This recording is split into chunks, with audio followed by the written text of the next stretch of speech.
اللهم صل على محمد النبي الأمي وعلى آله وسلم تسليما. أعوذ بالله من الشيطان الرجيم. بسم الله الرحمن الرحيم. يا أيها الذين آمنوا شهادة بينكم إذا حضر أحدكم الموت حين الوصية اثنان ذوى عدل منكم أو آخران من غيركم إن أنتم ضربتم في الأرض فأصابتكم مصيبة الموت تحبسونهما من بعد الصلاة فيقسمان بالله إن ارتبتم لا نشتري به ثمنا ولو كان ذا قربى ولا نكتم شهادة الله إنا إذا لمن الآثمين. فإن عثر على أنهما استحقا إثما فآخران يقومان مقامهما من الذين استحق عليهم الأوليان فيقسمان بالله لشهادتنا أحق من شهادتهما وما اعتدينا إنا إذا لمن الظالمين. ذلك أدنى أن يأتوا بالشهادة على وجهها أو يخافوا أن ترد أيمان بعد أيمانهم واتقوا الله واسمعوا والله لا يهدي القوم الفاسقين. یہ تقریباً آدھا رکوع ہے. ایک ہی قسم کا مضمون ہے اس کے اندر، اور ان آیات کا ایک ہی خاص شان نزول ہے. تو تفسیر تھوڑی ہے، پر یہ تھوڑی سی تلاوت اور ترجمہ ہے تھوڑا سا زیادہ. اے ایمان والو، تمہارے آپس کے وصی دو ہونے چاہیے جب تم میں سے کسی ایک کو موت کا وقت آ جائے وصیت کرنے کے وقت، اور وہ دو وصی ایماندار ہونے چاہیے اور تم میں سے ہونے چاہیے، یعنی مسلمان ہونے چاہیے، یا تمہارے علاوہ کسی دوسری قوم سے دو بندے ہونے چاہیے. اگر تم زمین میں سفر کرو پھر تم کو موت کی مصیبت آ جائے، چنانچہ تم ان دو شخصوں کو روک سکتے ہو نماز کے بعد، پھر وہ دو شخص اللہ کی قسم کھائیں کہ اگر تم کو شک ہے پھر وہ دونوں قسم کھائیں کہ ہم اس قسم کے بدلے میں کوئی مال نہیں لے رہے، اگرچہ کوئی قرابت والا ہو، اور نہ ہم اللہ تعالیٰ کی گواہی کو چھپاتے ہیں، ورنہ بے شک ہم گناہگار لوگوں میں سے ہو جائیں.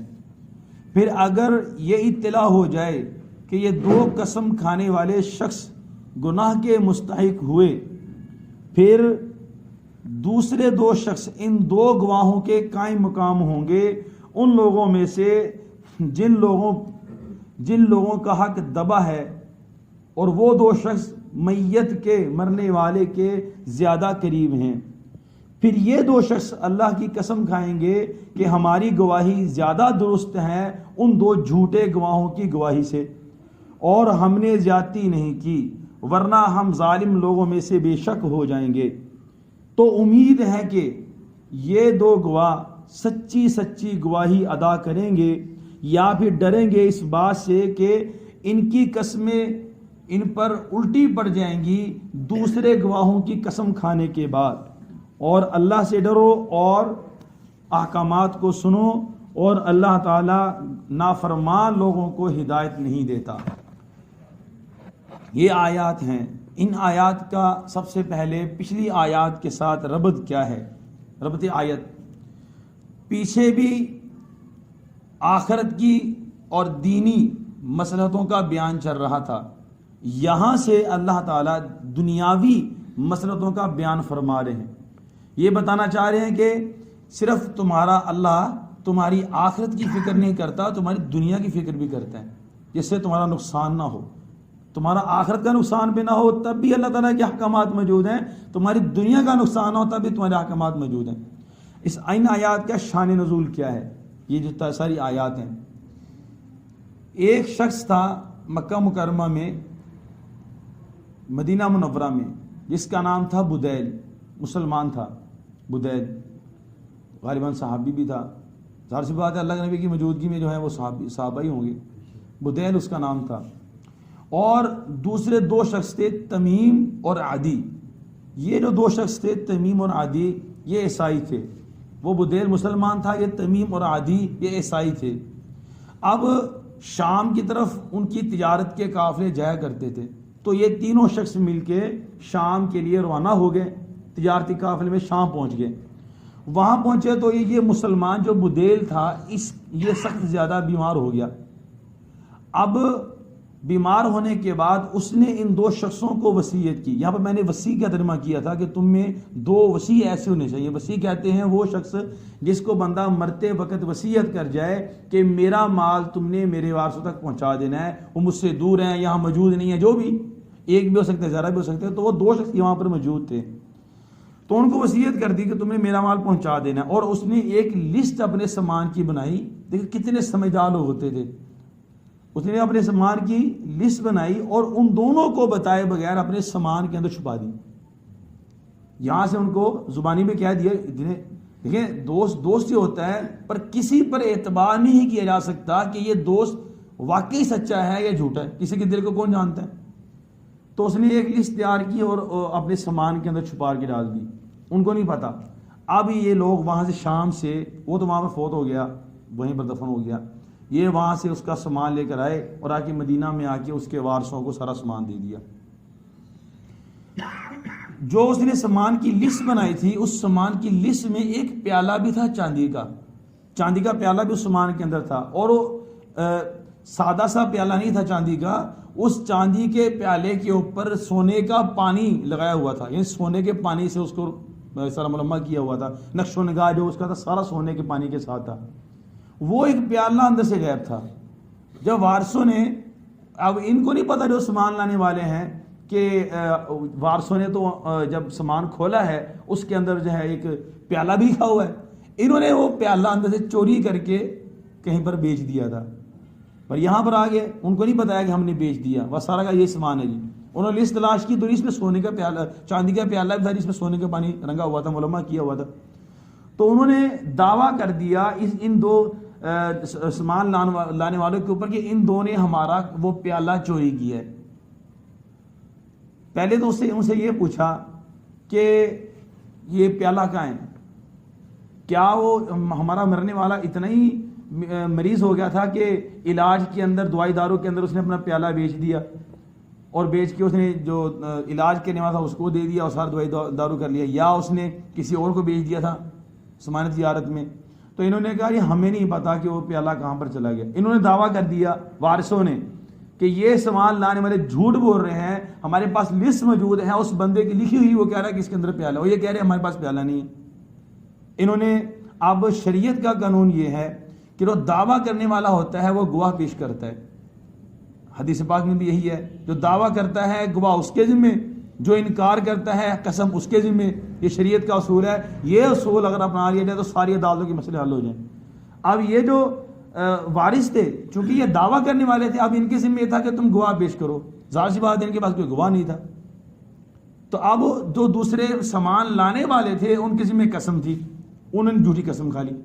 یہی لفاظ تھے یہ والے ان کے پاس کہ اللہ کی قسم جو ہے ہم جھوٹ نہیں بول رہے, ہم نے کوئی خیانت نہیں کی ہے, ہم نے اس کا کوئی سامان نہیں کھایا, صحیح سامان تمہارے پاس پہنچا دیا, جھوٹی قسم کھا لی. اللہ, ہم تو ظاہر کے مکلف ہیں نا. اللہ کے نبی کی عدالت میں فیصلہ آ گیا تو اللہ کے نبی نے کہا بھی ہاں بھی یہ تمہارے اوپر دعویٰ کر رہے ہیں, ان کے پاس گواہ نہیں تھا, اللہ کے نبی نے ان سے قسم لے لی. فیصلہ تو ایسے ہی ہونا تھا نا, فیصلہ ہو گیا. اب کچھ عرصہ گزرا تو خبر آئی کہ مکہ کے اندر ایک سونار کے پاس جو ہے, سنارے کے پاس اس نے, ان دو بندوں نے وہ پیالہ بیچا تھا. وہ تحقیق کرنے والے کہاں تک پہنچ گئے, مکہ پہنچ گئے, کیونکہ راستہ شام کا راستہ مکہ مدینہ تک آنے کے لیے مکہ سے گزر کے آتا تھا. تو آتے راستے میں انہوں نے مکہ کے اندر وہ پیالہ بیچ دیا. ان کو وارثوں کو یہ اطلاع مل گئی, یہ تحقیق کی نا, تو پتہ چلا کہ وہاں پر سونار کے پاس جو پیالہ ہے. اب جب ان کو بلایا دوبارہ پھر مقدمہ دائر کر دیا گیا اللہ کے نبی صلی اللہ علیہ وسلم کی عدالت میں. یہ معاملہ یہ آ گیا. اب ان سامان لانے والے وسیعوں کو جب لایا گیا, انہوں نے خود اس بات کا دعویٰ کیا کہ ہم نے وہ سامان اس سے, وہ پیالہ اس سے خرید لیا تھا. اب انہوں نے نیا دعویٰ کر دیا ہم نے ان سے پیالہ اس سے خرید لیا تھا. اب کیا ہوا, پہلے یہ دعویٰ یہ مدعی تھے دعویٰ کرنے والے, اب یہ مدعی بن کے دعویٰ کرنے والے. جب ان سے کہا کہ اچھا اپنے سامان کے یہ پیالہ ان سے خریدنے کا، جو مرنے والا ہے اس سے خریدنے کا پیالہ تم نے اس سے خریدا، اس پیالے کے خریدنے پر تمہارے پاس گواہ ہے؟ گواہ تو ان کے ذمہ آتے، اب مدعی وہ ہو گئے، اب ان کے پاس پھر گواہ نہیں ہے۔ اب شرعی قانون کے مطابق اب چونکہ ان کے پاس گواہ نہیں تھے، اب وارث جنہوں نے کیس دائر کیا تھا، اب ان کے اوپر قسم تھی کہ تم قسم کھاؤ، انہوں نے قسم کھا لی۔ اسی واقعے کو اللہ تعالیٰ نے یہاں پر بیان کر دیا۔ اب پھر فیصلہ کیا ہوا؟ فیصلہ یہ ہوا کہ اب اس کی جو قیمت تھی 1000 دینار تھی کہ 1000 درہم تھی، کتنی اس کی قیمت تھی، جو قیمت تھی اللہ کے نبی نے پھر ان دونوں سے وصول کرا کے ان حق والوں کو ادا کی۔ یہ ہے شرعی قانون۔ اب یہ اگر ایک اللہ کے نبی نے ہمیں حدیث پاک میں بھی، قرآن پاک نے بھی ایک اصول دے دیا، یہ اصول اگر عدالتوں کے اندر دائر کر دیا جائے تو رب کعبہ کی قسم کوئی بھی جھگڑا، کوئی بھی لڑائی ہماری عدالتوں کے اندر نہیں رہے گی۔ ایک دن چھوڑیں، بس 1 منٹ کے اندر فیصلہ ہو رہے گا۔ اب دیکھیں کرنا کیا ہوگا۔ جو بندہ دعویٰ کر رہا ہے یہ سامان میرا ہے، وہ کر رہا ہے کہ اس کا سامان نہیں ہے، جو دعویٰ کر رہا ہے کہ یہ میرا سامان ہے، اسے گواہ لے کر آ، وہ گواہ اگر لے کر آ گیا تو سامان اس کا، اگرچہ اس کا حق نہیں ہے لیکن ہم ظاہر کے مکلف ہیں، ہمارے لیے یہی حکم ہے، فیصلہ اس کا ہو جائے گا۔ اگر یہ گواہ نہیں لے کے آ سکا تو اس بندے کو کہیں گے کہ تم قسم کھاؤ کہ اللہ کی قسم یہ سامان میرا ہے، تو مسئلہ حل۔ اب رہی بات یہ کہ ہمارے تو ہاں تو 2 نمبری بہت چلتی ہے، تو کرائے کے گواہ بھی مل جاتے ہیں، پیسے لے کے گواہ لے آتے لوگ، ہر بندہ گواہ لے کے آ رہا ہوتا ہے، ہر بندہ چاہے سچا چاہے جھوٹا ہے۔ تو اس کا جواب یہ ہے کہ جو بندہ غلط گواہی دے گا اور غلط گواہ لے کر آئے گا تو خود بھی جہنم کا سرٹیفکیٹ لے کے جائے گا اور اپنے لانے والوں کو بھی جہنم کی طرف دھکیل کے جائے گا۔ جو جھوٹی گواہی دے گا شہادت الزور، اللہ کے نبی صلی اللہ علیہ وسلم نے تکیہ لگائے ہوئے بیٹھے ہوئے تھے اور فرمانے لگے کہ میں تمہیں کبیرہ گناہوں کے بارے میں بتاتا ہوں، ایک گناہ بتایا، دوسرا بتایا، تیسرا، چوتھا، پانچواں، پھر ٹیک لگا کے بیٹھے ہوئے تھے، ٹیک چھوڑ دی، سیدھے ہو کے اہتمام سے فرمایا الا وقول الزور، الا وقول الزور، جھوٹی گواہی سے، جھوٹی بات سے بچو، یہ بھی تمہارے لیے گمراہی اور جہنم کا ذریعہ ہے، کبیرہ گناہوں میں سے ایک گناہ ہے، تو وہ بندہ جہنم میں جائے گا۔ اور اللہ نے خود فرمایا، دیکھیے اللہ فیصلہ اللہ کے نبی ظاہر پر ہی کرتے تھے، دل کو کوئی نہیں ٹٹولتا، نہ ہی اس کے ہم مکلف ہیں۔ اللہ نے حدیث پاک میں فرمایا، دیکھو میرے پاس کوئی بندہ آتا ہے اپنی چرب لسانی کی وجہ سے، اپنی تیز زبانی کی وجہ سے، اپنی ذہانت کی وجہ سے ایسی گفتگو کرتا ہے کہ سننے والا بندہ کہتا ہے کہ جھوٹ بول ہی نہیں سکتا، ایسی گفتگو کرتا ہے کہ اگلے بندے کو لاجواب کر دیتے ہیں، اسے کہتے ہیں چرب لسانی۔ فرمایا میرے پاس کوئی بندہ آئے اور آ کے اپنی چرب لسانی کی وجہ سے ایسی گفتگو کرے اور میں اس کے حق میں فیصلہ کر دوں اور وہ ہو جھوٹا اپنے حق کے اندر، تو یہ بات مت سمجھے کہ وہ اپنا حق لے کے جا رہا ہے، اس کو میں جہنم کا ایک ٹکڑا کاٹ کے دے رہا ہوں، لے کے چلا جائے۔ تو یہ گواہی دینا معمولی بات نہیں ہے، کسی کی گواہی دینا۔ تو یہ اسی پس منظر میں سارا اللہ تعالیٰ نے فرمایا۔ پھر یہاں پر 2 باتیں آئی ہیں کہ یا تو مسلمان ہو یا پھر غیر مسلم ہو۔ مسئلہ یہ ہے کہ وہ جو وصی ہیں، یعنی جو بھی آپ گواہ لے کر آئیں گے اس معاملے کے اندر، جن کے لیے یہ کام سپرد کیا گیا تھا کہ تم نے کیا کرنا ہے، یہ سامان وہاں تک پہنچانا ہے، تو یا تو اگر مسلمان ہو تب بھی ان کی گواہی قبول ہو جائے گی، اگر وہ غیر مسلم ہو تب بھی ان کی گواہی قبول ہو جائے گی اس معاملے کے اندر کہ یہ سامان پہنچا ہے، پہنچانا ہے یا نہیں پہنچانا۔ اس سامان کے معاملے کے اندر، وصیت کے معاملے کے اندر غیر مسلم کی گواہی بھی قبول ہو جائے گی اور مسلمان کی گواہی بھی قبول ہو جائے گی۔ یہ تو اس آیت سے ثابت ہوا، لیکن ایک اور آیت قرآن پاک کی ہے، یا ایھا الذین آمنوا اذا تداینتم بدین الی اجل مسمى فاکتبوہ۔ اس پورے رکوع کے اندر اللہ تعالیٰ نے پھر یہ ثابت کر دیا کہ غیر مسلم کی گواہی قبول نہیں ہے، صرف گواہ ہو تو مسلمان ہونے چاہیے۔ وصیت کے معاملے کے اندر اگر مسلمان گواہ نہیں ہے تو غیر مسلم کی گواہی بھی قبول نہیں کی جائے گی۔ اس آیت میں حکم تھا، لیکن بعد میں اس آیت کی وجہ سے اللہ تعالیٰ نے اس حکم کو منسوخ کر دیا۔ اب حکم یہ ہے جب بھی کوئی گواہ لے کر آئے تو پھر وہ مسلمان ہونا چاہیے، اگر گواہ مسلمان نہیں ہے تو پھر ہم اس کی گواہی کو قبول نہیں کریں گے۔ ہاں جس کا معاملہ ہوا وہی غیر مسلم ہے، غیر مسلم کا معاملہ ہے، عیسائی کا معاملہ ہے اور عیسائی کو گواہ چاہیے اور عیسائی ہی گواہی دے رہے ہیں اس کے بارے میں، تو عیسائی کے حق میں قبول ہو جائے گی، لیکن عیسائی کی مسلمان کے حق میں گواہی قبول نہیں ہو سکتی۔ یہ قرآن پاک کا فیصلہ ہے۔ ابھی آپ پوچھیں گے کہ ہم عیسائی کا فیصلہ کیوں کریں گے؟ سوال تو ذہن میں آ سکتا ہے نا جی، وہ اس لیے کہ جیسے اب مسلمان ہیں، ہم شرعی سلطنت میں رہتے ہیں، اسلامی جمہوریہ پاکستان میں رہتے ہیں، ہمارے ماتحت بہت سے عیسائی بھی ہیں، ہندو بھی ہیں، یہودی بھی ہیں، مشرک بھی ہیں، بہت سے لوگ یہاں پر رہتے ہیں. اب ان کے فیصلے کرنا تو اسلامی سلطنت کی ذمہ داری ہے نا. تو ان کو اللہ تعالیٰ نے یہاں پر راستہ دیا کہ اگر کسی عیسائی کا مسئلہ آ جاتا ہے تو اس کے حق میں کوئی مسلمان فیصلہ دے تب بھی قبول نہیں ہے. عیسائی کے بارے میں عیسائی گواہی دے گا تو قبول ہو جائے گی. اس لیے یہ سارا معاملہ حل کر دیا گیا. اللہ سے دعا ہے کہ اللہ جل شانہ ہم سب کو جو ہے عمل کرنے کی توفیق عطا فرمائے. بسم اللہ الرحمن الرحیم. اللہم انت السلام ومنک السلام تبارک ربنا وتعالیت یا ذا الجلال والاکرام. اللہم اہدنا واہد بنا واجعلنا سببا لمن اہتدی. صلی اللہ علی النبی الکریم وعلی آلہ واصحابہ اجمعین. جزاک اللہ.